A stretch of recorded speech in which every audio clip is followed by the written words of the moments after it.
ကဲအားလုံးယူမဲ့မင်္ဂလာပါပါဒီနေ့က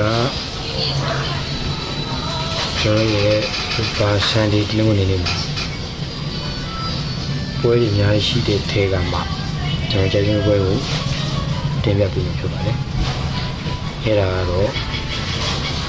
ဒါလီကပွဲဒီပွဲတွေကကျွန်တော်အားရှိတဲ့ပွဲလေးဖြစ်ပါတယ်ဒီအမေရိက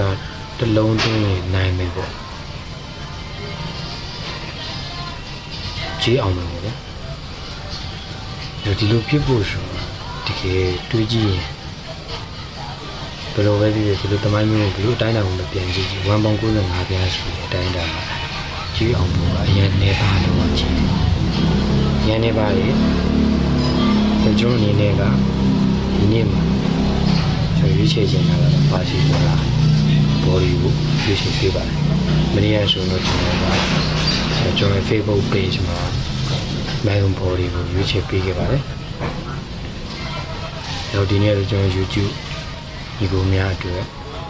ဘာစီလိုနာဘော်ဒီကြိုက်တယ်ကြက်လိုက်